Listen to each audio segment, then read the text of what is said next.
Go ahead. Thank you. I'm Alex. I'm a postdoc here in chemistry, but I'm going to mainly be talking about my PhD research I started here a month ago. And this was in understanding how to enable circular polymers through computational design. And by circular here, I mean polymers that can be infinitely recycled, not like structurally circular.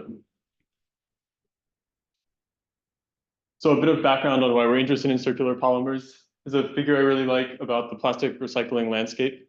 And so it shows how you start from crude oil and go through making virgin grade monomer through a product, gets used by a consumer, and then it goes to this collection. And the collection is a big problem, but here I'm going to assume that we have collected plastics already. And then there's really four main routes to get from collection back into a recycled product.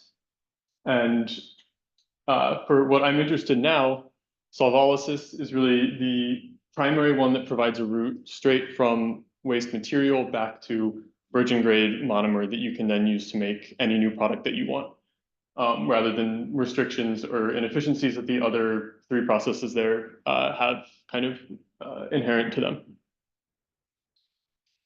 And so the other interesting thing about this figure is that it has this number on the left, less than 1% to a question mark %. And that's because this paper discussed projections of how to get to much less environmental leakage and waste of plastics by 2030. And so there's a question mark for solvolysis because this problem of how do we both make bonds and break bonds is a fundamental materials chemistry question. So we've done a really, really good job in the last 80 or so years of making these plastics where we focused on the bond making. And that's created all of these plastics that have simple carbon-carbon backbones that are very, very difficult to selectively cleave back into the monomers. And instead, we could think to introduce different functionality that's more susceptible to some kind of chemical process to cleave the bonds. So for example, polyethylene terephthalate, or the plastic water bottle material, has these esters, and you can solvolyze those to get back to the monomer. But if we want a circular plastic economy, we need more types of plastics that can access different properties and hopefully also stop relying on oil as the input and maybe have something that's biosynthesizable. And so in my PhD, I focused on polydikeotenamines, which are this polymer here, and these have this dikeotenamine moiety, and that's hydrolyzable. So these were discovered in 2019 by my collaborator, Brett Helms at Lawrence Berkeley Lab, and his postdoc, Pete Christensen. And the way that these work are that you start with a triketone monomer and a amine crosslinker. And through click chemistry, those react to make, in the first formulation, a highly cross-linked network. And then when those are exposed to aqueous acid, the bonds break and you get the monomers back. And in this first paper, they showed greater than 95% yield of these monomers from the polymer. And the question that I was looking to address is how can we use simulations to help design these PDKs to access different chemical spaces? And I've kind of broken this up into three questions. The first being, let's understand the acid-catalyzed mechanism that enables the depolymerization. The second is, how does the polymer chemistry affect the depolymerization rate? So in principle, if you have a dikeotenamine, you can solvolyze them and depolymerize them. But if we have different chemistries, how will that really affect our ability to make recyclable plastics? And then lastly, how does the solvent environment affect the reaction? So these are performed in 5 molar hydrochloric acid, which has very strong interactions with the molecule. To start to answer these questions, we need to simplify this complicated cross-linked polymer into something that's more accessible computationally. And so I just model, for most of this talk, one small dikeotenamine molecule reacting with one hydronium ion that represents the acid, and abstract the rest of the solvent out as an implicit solvent. And once we have a reaction pathway, so here we have a 2-step addition elimination, starting from this dikeotenamine reactant and ending up with 2 small molecules that represent the monomers. We can get the free energy of each of these steps in the reaction pathway, we can get a free energy barrier, which gives us the rate of the reaction. And if we have the rate of this acidolysis, hopefully we have the rate of the depolymerization. We can understand the kinetics of this recycling process. And I'm using DFT methods to get these free energies. So diving a little bit more into the 3D structures and the important parts of this mechanism, we see this reactant here has a laser pointer. Oh, has a double bond here and this very stable hydrogen bonded ring, and that needs to break for the reaction to proceed. So the role of the acid here is to protonate the dikeotenamine, allowing this bond to rotate and achieve the tetrahedral intermediate, which is where the water adds. So the rotation of this aminium is really critical in the rate determining step, which is the addition of water. And then the rest of the reaction proceeds with the elimination of the amine. And so with this model mechanism, we can start to understand how the chemistry affects the acidolysis reaction. So we looked at 4 different variants of this chemistry, going from this simple one with no heteroatom substitutions on the ring, DK1, adding increasing complexity to DK4, this barbituric acid derivative. And what we see here is that looking at the free energy barrier, it differs significantly between these 4 molecules, with up to 18 kilojoules per mole variation in this free energy barrier. And thus we can really change the depolymerization rate of these polymers just by subtle changes in the chemistry. To dig into this a little more, it's actually interesting. We can just look at the reactant. So it's not looking at any reaction happening, just understanding how the different chemistry affects this small dikeotenamine. And we can look at how the different substitutions on the ring affect the barrier for torsion of this aminium ion, which you need to reach the tetrahedral intermediate for the addition. And so just mapping this energy, there's no water coming in or reaction happening. We see that what the heteroatom substitutions are doing is changing the energy barrier for the torsion of the aminium. And this maps directly back to the free energy barrier for the actual reaction. And so we can say that this is what's driving these differences in free energy barrier that we see.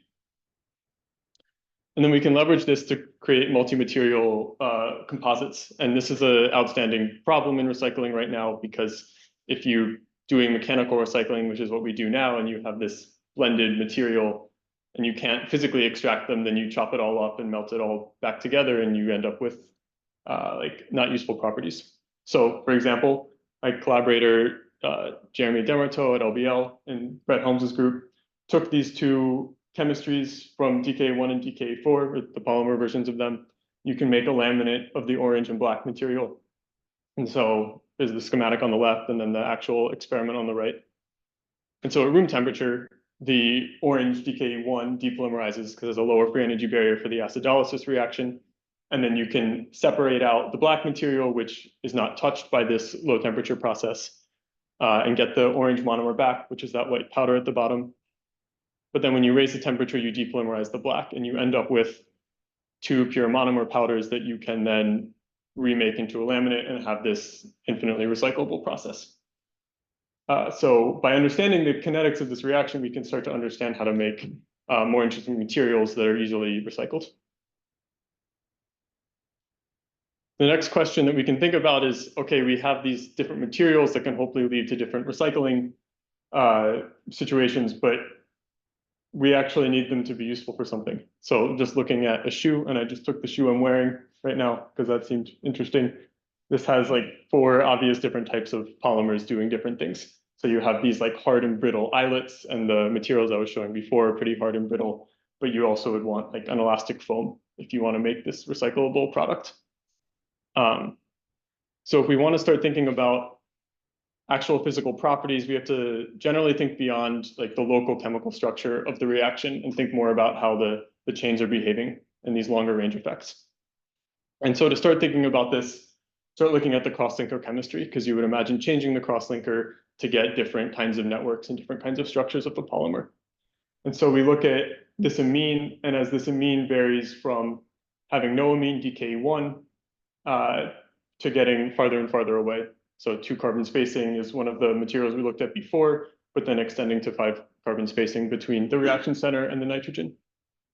And what we see here is that the amine is really, really critical for the acidolysis to happen, despite like not having real electronic effects on the reaction center. There's a greater than 2 order magnitude change in reaction rate between DK1 and DK2. But then what's possibly more interesting is that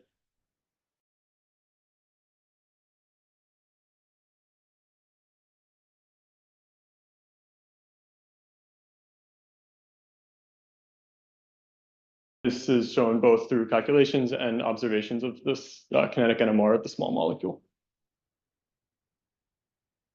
Understand why, we look at this transition state again, and we see that there's this strong hydrogen bond between the amine and the water. And that's the role of this amine here. It's stabilizing the transition state. But this hydrogen bond is present for all of these amines because they're all there to coordinate. And yet the energy barrier changes drastically between the different small molecules. And the explanation here is that while you have this strong interaction stabilizing the transition state for all of these, and that's this plot, the second plot in the middle, the interaction strength is pretty similar for all four and doesn't really trend like you see with how the free energy barrier trends. But what's changing is that the strain required to achieve this transition state conformation changes drastically among the four molecules, and also trends just like we see the free energy barrier of the reaction trend. The other interesting part of this is in the course of doing this research, realized that the problem of how do you find one rate for this system that has this long, flexible conformational, all these conformational degrees of freedom and also these strong hydrogen bonds becomes a tricky question. As the amine gets farther and farther away, you can start forming different hydrogen bonds with the molecule. And so, for example, here we have two different pathways. One has a very high probability of the reactant existing, and it goes through a transition state G1. Other has a very low probability of the reactant existing and goes through this pathway G2. And if we look at these for all of the different molecules, I've put points for all of the highly populated pathways. And so G2 here is very, very low. So if you could achieve this low probability reactant, you would very rapidly react. And delta G1 is a much higher energy reactant, but you get this large distribution for every molecule. And there becomes a question of how do you extract one single rate or one single free energy barrier from this.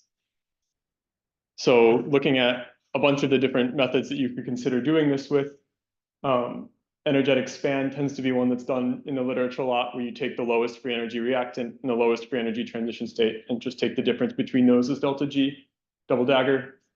But it turns out that a multipath transition state theory, where you account for all of the different conformations, well, within some threshold that could be possible, is really important in getting qualitative accuracy to match the observations. So I'd say the bottom plot here is the observations, and the multipath transition state theory is the one that captures the behavior the best of DK1 and DK5 having very similar rates, and then this gradual increase in free energy barrier from 2 to 5 without any jumps.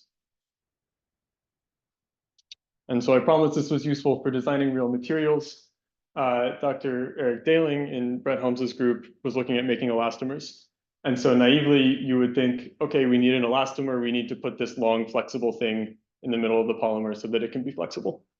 The problem is that that doesn't depolymerize. And so here's the polymer sitting in 5 molar hydrochloric acid for 24 hours with no depolymerization.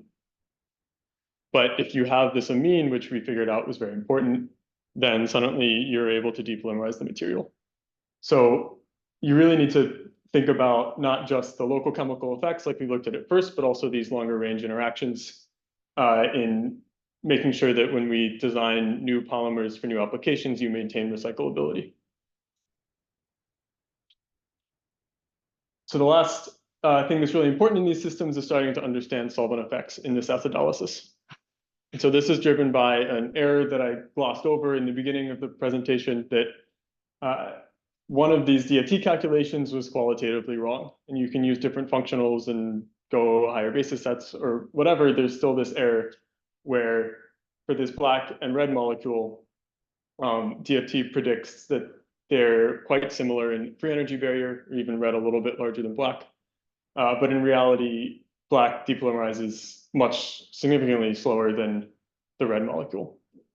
And really the biggest approximation that was made in all of these is that we don't have the environment. So to remedy that, we can use reactive molecular dynamics. And so here we have an actual 5 molar hydrochloric acid system, and we can watch in the middle as the water adds. like that.